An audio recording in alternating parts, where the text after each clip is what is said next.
మహాగణాధిపతయే నమః. ఓం గురుభ్యో నమః. ఓం శ్రీమాత్రే నమః. మనం ఈరోజు బుధగ్రహం 6వ తేదీకి కరెక్ట్గా 6వ తేదీ ఈవినింగ్ లోపల ఆల్మోస్ట్ 7వ తేదీ నుంచి బుధుడు తన ఓన్ హౌస్కి వెళ్తున్నాడు. ఒక శుభగ్రహంతో కలవబోతున్నాడు. అది పర్టికులర్గా 23వ తేదీ వరకు ఈ రెండు గ్రహాలు కలిసి ఉంటాయి. 23వ తేదీకి జలరాశుల్లోకి వస్తాడు బుధుడు. వీటి వల్ల ద్వాదశ లగ్నాల వారికి, లగ్నం తెలియని వారు రాసి చూసేసుకోండి, ప్రాబ్లం లేదు. ఎటువంటి ఫలితాలు ఉన్నాయి అంటే ఎటువంటి మంచి ఫలితాలు ఉన్నాయి, ఎటువంటి విషయాల్లో జలరాశుల్లోకి మారినప్పుడు జాగ్రత్త పడాలి అనేటువంటి విషయాల్ని చెప్తుంది. నేనైనప్పటికీ కూడా చెప్పిస్తుంది సాక్షాత్ లలిత అమ్మవారిగా భావిస్తూ ఒక్కొక్క లగ్నం గురించి, లగ్నం తెలియని వారి రాశి గురించి తెలుసుకుందాం. కన్యా లగ్నము, కన్యా రాశి. కన్యవారికి గనక చూసుకున్నట్లయితే మీకు దశమ స్థానంలో ఈ యొక్క 6వ తేదీ నుంచి 23వ తేదీ వరకు గురువు బుధుడు కలుస్తున్నారు. ఈ గురుబుధుల యొక్క కలయిక అనేటువంటిది బ్యాంకింగ్ సెక్టార్స్, మార్కెటింగ్ రిలేటెడ్ రంగాల్లో ఉండేటువంటి వారికి, ఈవెంట్ మేనేజ్మెంట్ చేసేటువంటి వారికి, రియల్ ఎస్టేట్ రంగాల్లో ఏజెంట్స్గా కావచ్చు, రియల్ ఎస్టేట్ రంగాల్లో ఆల్రెడీ ఉన్నటువంటి వారికి కావచ్చు, ఇది మంచి కలయిక. ఎందుకు అంటే ఇక్కడ రెండు విషయాలు మనం గమనించాలి. కన్యా లగ్నానికి లేదా కన్యా రాశి నుంచి తీసుకున్న 12లో కుజకేతువులు కలుస్తున్నారు, దశమంలో బుధ గురువులు ఉన్నారు. సో ఎప్పుడైతే దశమం వృత్తి స్థానం అయిందో, బ్యాంకింగు, మార్కెటింగు, ఆడిటింగు ఇట్లాంటి వృత్తుల్లో ఉండేటువంటి వారికి, అలాంటి వృత్తుల్లో సెటిల్ అవ్వాలనుకునేటువంటి వారికి ఇది మంచి ప్లానటరీ పొజిషన్ చెప్పాలంటే. అలాగే రియల్ ఎస్టేట్ అని కూడా అన్నాం. ఎందుకు అన్నామంటే గతంలో ఏదో ఒక ల్యాండ్ ఉంది, అది అమ్మలేకపోతున్నాం, 12లో కుజకేతువులు నడుస్తున్నారుగా, అమ్మిపిస్తాడు ఎలాగైనా.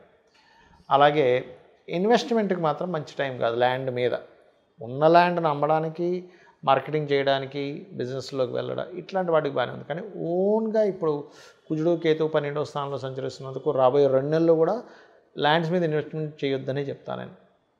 అయితే సహజంగా ల్యాండ్స్ ఇప్పుడు కేతువు మారుతుంది, పెరుగుతాయి. కానీ పర్టికులర్గా కన్యా లగ్నం వారు చేసేటప్పుడు ఏమవుతుందంటే ల్యాండ్ రేటు పెరగదని కాదు, చేసే ఇన్వెస్ట్మెంట్లో అక్కడ ఏదైనా ల్యాండ్లో దోషం ఉండడం కానీ, లేకపోతే మనం ఒక్కోసారి రాంగ్ పర్సన్స్ని చూజ్ చేసుకుంటాం ఇన్వెస్ట్మెంట్ చేసేటప్పుడు. ఎలాగా ఎవరికో డబ్బులు ఇస్తాం, ఓ వారంలోనో 2 నెలల్లోనో రిజిస్ట్రేషన్ అంటాడు. తీరా చూస్తే ఆ టైం వచ్చేసరికి పేపర్స్ వేరే దగ్గర ఉన్నాయను, లేకపోతే ఇంకోటి ఏదో డాక్యుమెంట్స్లో కొన్ని గల్లత్తు ఏర్పడడం ఇట్లాంటివి ఉంటాయి. కాబట్టి మీరు ఏదైనా ల్యాండ్ తీసుకునేటప్పుడు వీలైతే ఈ 2 నెలలు ఆపుకోవడం మంచిది. లేదు కంపల్సరీ తీసుకోవాలంటే మేము ఫలానా అనుకుంటే పూర్తిగా దాని గురించి ఇన్ఫర్మేషన్ తెలుసుకొని తీసుకోండి.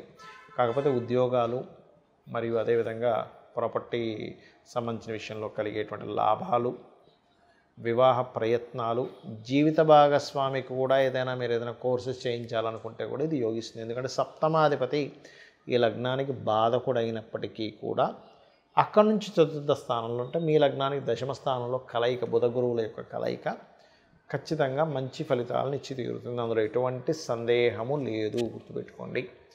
ఇక మీరు నిత్యము వెంకటేశ్వర స్వామి ఆరాధన, గోవులకి క్యారెట్స్, గ్రాసము తినిపించండి, అన్ని విధాలా బాగుంటుంది. మనం చెప్పుకుంటున్నటువంటి ఏదైతే ఈ బుధగ్రహానికి సంబంధించిన విషయం ఏదైతే ఉందో ఇది ప్రధానంగా ఎవరి మీద ఎఫెక్ట్ ఉంటుంది అంటే విద్యార్థులు. గుర్తుపెట్టుకోండి, విద్యార్థులు బుధగ్రహానికి సూచనగా తీసుకుంటాం, మాస్టర్స్ గురుగ్రహానికి సూచనగా తీసుకుంటాం. సో ఈ బుధుడు గురువు కలయిక వల్ల ఏమిటి అంటే, ఒకటి ప్రపంచవ్యాప్తంగా, దేశవ్యాప్తంగా తీసుకుంటే ఈ రెండు గ్రహాలు ఎప్పుడైతే 6వ తేదీ నుంచి 23వ తేదీ వరకు కలిసి ఉంటున్నాయో షేర్ మార్కెట్కి ఒక మంచిది, మార్కెటింగ్ రంగాల్లో ఉండేటువంటి వారికి మంచిది. మీరు ఏదైనా ఒక వార్తని స్ప్రెడ్ చేసేటప్పుడు, లేదా మనం చూడండి ఒక్కోసారి ఫలానా డిజిటల్ మార్కెటింగ్ రిలేటెడ్ సంబంధించిన వాటిల్లోని షేర్ మార్కెటింగ్లో ఫలానా దాని మీద ఇన్వెస్ట్మెంట్ చేస్తున్నాము, మీకు కనుక మీ జన్మజాతకంలో మంచి టైం నడుస్తుంది. ఎప్పుడు కూడా మన పర్సనల్ చార్ట్లో ఎటువంటి ఫలితాలు వస్తున్నాయి, దానికి గోచారంలో ఏ గ్రహాల యొక్క కలయిక ఏర్పడుతుంది, ఈ రెండు కనెక్ట్ అవుతుంటాయి. గుర్తుపెట్టుకోండి ఎప్పుడు కూడా అలా ఎటువంటి కనెక్టివిటీ ఏర్పడుతుంది, ఎటువంటి గోచారం వస్తుంది అనేది పర్టికులర్గా చూసుకోవాలి. గుర్తుపెట్టుకోండి అలా వాటికి చాలా మంచిది ఇది.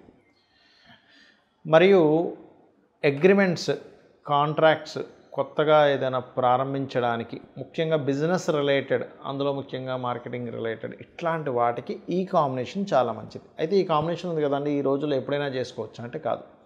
మీరు పర్టికులర్గా ఏదైనా ఒక ముహూర్తం పెట్టుకున్నప్పుడు గుర్తుపెట్టుకోండి, ఏదైనా ఒక ముహూర్తాన్ని పెట్టుకున్నప్పుడు ఆ ముహూర్త సంబంధంగా కలిసి రావడము అనేటువంటిది ఉంటుంది.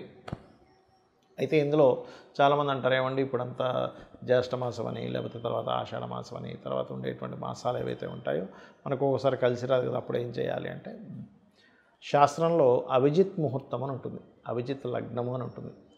11:30 నుంచి 12 ఆ ప్రాంతాల్లో ఉంటుంది. 12:30 కొన్ని ఒక్కొక్కసారి ఒక్కో సమయంలో ఉంటుంది.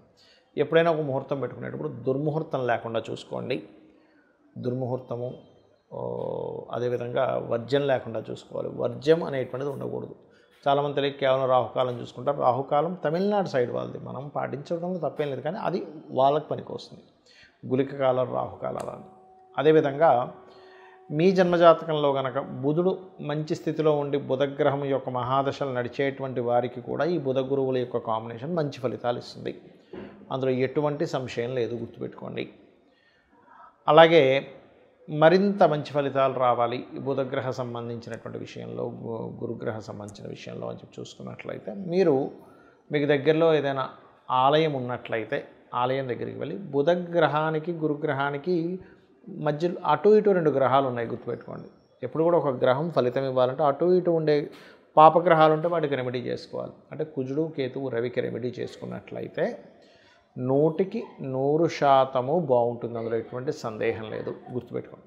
అలాగే మరొక విషయం, గోవులకి క్యారెట్స్, గ్రాసము మరియు గోధుమ రవ్వ తినిపించడం ద్వారా ఆటంకములు ఏర్పడము, అనవసరమైన గొడవలు పడ్డము, ఇటువంటి వాటి నుంచి మీరు బయటపడతారు.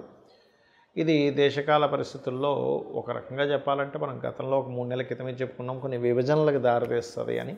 కేతు సింహంలోకి రావడం అనేటువంటిది ఖచ్చితంగా, కేతు ఎప్పుడైతే మనకి 7వ తేదీ వస్తున్నాడో అది రాబోయే ముందే విభజనలకు దారితీస్తుంది. ఖచ్చితంగా కొన్ని పార్టీలు చీలుతాయి. అయితే కొంతమంది అనుకుంటున్నారు కొన్ని పార్టీలు వెళ్ళి ఇంకో పార్టీలో కలుస్తాయని. కలవడం మాత్రం ఎట్టి పరిస్థితులు ఎక్కడా జరగదు ఈ విభజన కార్యక్రమాలలో ఉన్నప్పుడు. కాబట్టి ఖచ్చితంగా ఇది జరగనుంది. ఇక మీరు నిత్యము కూడా ఈ కేతుగ్రహము, కుజగ్రహము సింహరాశిలో ఉన్నప్పుడు దీన్ని పిశాచయోగం కూడా అంటారు. కాబట్టి ఎటువంటి ఇబ్బంది కలగకుండా అనుక్షణము మీరు చేసే ప్రతి పని కూడా సక్సెస్ అవ్వాలి అంటే కనుక సూర్య భగవానుడిని చూస్తూ చక్కగా చెంబులో నీరు తీసుకొని ఇలా పోయండి. ఆ సూర్యుల్లోనే గణపతిని, స్కందుడిని ఊహించుకుంటూ చేయండి. మీరే చూస్తారు అద్భుతమైనటువంటి రిజల్ట్స్ ఆ యొక్క స్వామివారు మీకు అందించడం జరుగుతుంది. అలాగే ఇంకొక విషయం ఏంటంటే, ఇక్కడ ఈ కుజకేతువులు ఎప్పుడైతే ఈ సింహరాశిలోకి ఉంటున్నారో ప్రధానంగా ఈ అగ్ని సంబంధించినవి, ఇంట్లో ఏదైనా పవర్ రిలేటెడ్ వర్క్ చేసేటప్పుడు కానీ, దేశకాల అంటే దేశంలో అందరికీ పనిచేస్తుందండి ఇది. ఈ పవర్ వర్క్ చేసేది, లేదా స్త్రీలు ఈ స్టవ్ దగ్గర వంట వండేటువంటి సమయంలోని ప్రధానంగా జాగ్రత్తగా ఉండాలి. ఇందులో మరొక విషయం ఏంటంటే, మనకి స్లీపర్ సెల్స్తోని దేశం మీద కొంత ఇబ్బంది ఉంది. కాబట్టి ఈ స్లీపర్ సెల్స్ రిలేటెడ్ సంబంధించినటువంటి విషయాలలో, లేదా ఏదైనా ముఖ్యంగా ఈ 2 నెలలు కలిసి ఉంటాయి కుజకేతువులు ముఖ్యంగా కలిసి ఉన్నందుకు, ఏదైనా పుణ్యక్షేత్రాలకి, పుణ్యతీర్థాలకి, ఆలయాలకి రద్దీ ఎక్కువగా ఉండేటువంటి ప్రదేశాల్లో కూడా కాస్త జాగ్రత్తగా ఉండండి. బికాజ్ ఆఫ్ ఈ కుజకేతువులు కలవబోతున్నారు ఇంకా నెక్స్ట్. సో చాలా కేర్గా ఉండాలి. ఒక 2 నెలల పాటు కలిసి ఉంటారు. మరియు ఎక్కడికైనా మీరు బయలుదేరేటప్పుడు గణపతిని, స్కందుడిని తలుచుకు బయలుదేరండి. అప్పుడు ఇటువంటి విషయాల్లోనే మీరు బయటికి వెళ్ళి ఇబ్బంది పడకుండా ఉంటారు. శ్రీమాత్రేయ నమః.